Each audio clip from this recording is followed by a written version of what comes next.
Ghanatube so we have for model snowy. Masan so atenasibio in some ahodo ekobe nyina no nsa ebeka ewo channel we so enti ntempa no so mennom enkwan no enja fonti ye be wakotie in some ahodo bi ekoso ewo Ghana na yaba. What is happening to the cedi against major global currencies, and certainly in today's bulletin we'll be highlighting on some development as well. Now to our first business story. The Bank of Ghana has suspended the forex trading license of United Bank for Africa for a month effective September 18, 2025. It also taken similar action against 8 other institutions in the remittance businesses. My colleague George Wiafe joins us with more details here in studio. George, it's good to see you. Thank God it's Friday. Life and grace. Amazing. Now, we've seen the release from the central bank about the UBA. Which other remittance operators have been hit by the same directive? So just a little bit of a background. Basically, yes. If you go through the Bank of Ghana regulations and the Banking Act when it comes to the guidelines on inward remittances, there are several tools available to try and whip players into line when it comes to living by the laws when it comes to remittance business as well. And so yesterday, the Bank of Ghana actually used one of those tools, or more of laws that they have, to try and take an action on a financial institution that they deemed it or argued that they have fallen foul of the law when it comes to those inward remittances. And that was United Bank for Africa, Ghana.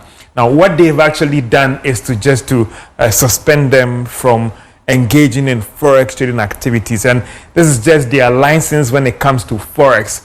Every banking activity that you undertake, you need to get an approval from the Bank of Ghana. And when it comes to the forex business, you need an approval from Bank of Ghana.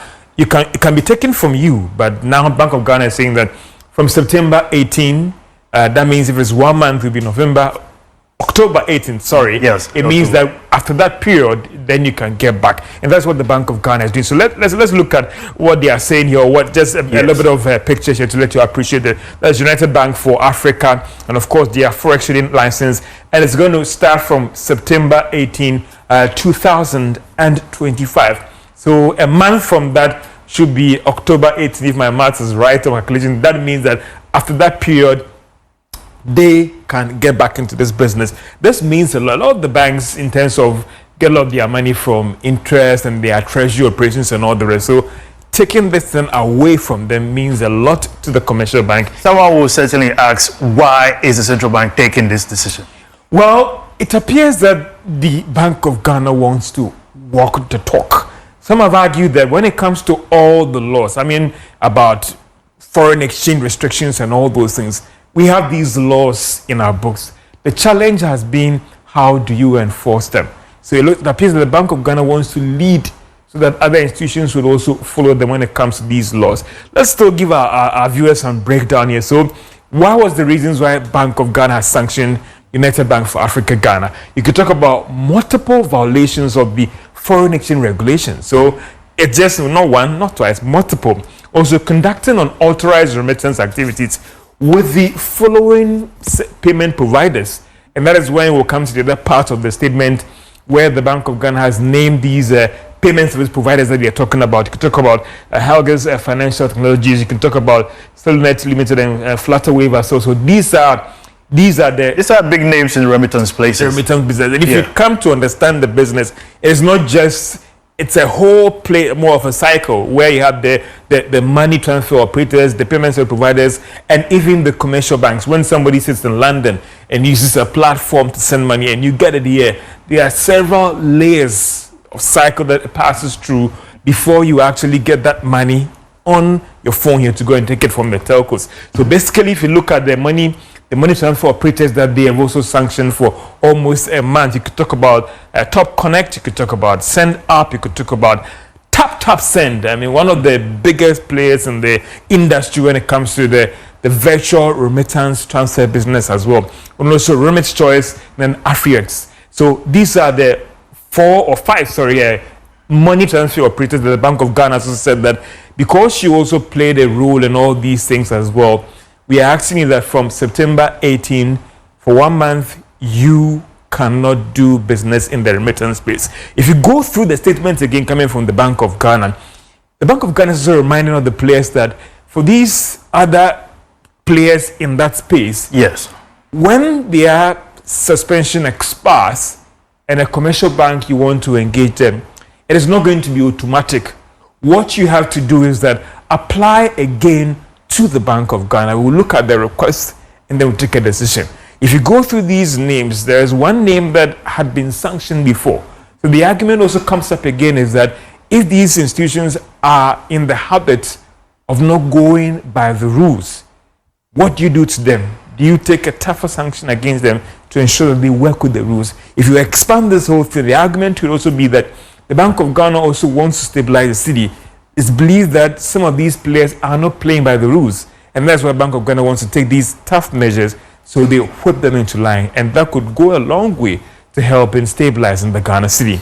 Thank you, George, for bringing clarity to this report, and we're certainly going back to break it down. Thank you so much, George. Now, we're still on this issue. Let's get on Zoom and speak to Chief Executive of Delex Finance, Joe Jackson, on this development as well. It's good to have you, sir, here on the marketplace. Now, what do you make of this action by the Bank of Ghana? Good afternoon, and good afternoon to your listeners. Listen, it's crystal clear. The Bank of Ghana is worried about leakages through the different channels, and is saying clearly that I'm going to come down with a sledgehammer for all the operators. What it is signaling to all of us in the market, it's not just about forex trade and remittances. It's also about all the other rules about not pricing in CDs, not pricing in US dollars, and all the other rules that have come out recently to stop these leakages. It is saying, if you breach it, I will come after you, and I will do it in a way in which it will be painful. Because you see, what happens to the biggest issue with all of us financial institutions is our reputation.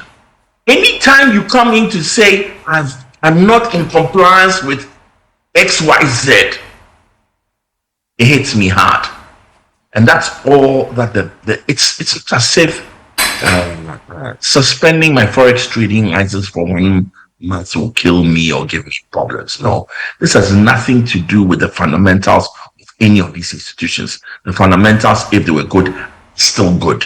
Great. It is just the Bank of Ghana coming down to hit you hard and say you have breached my regulations, and then you have a public relations challenge on your hands. How to assure the market that this is only a little breach in a little area, and it's not generally representative of how you behave.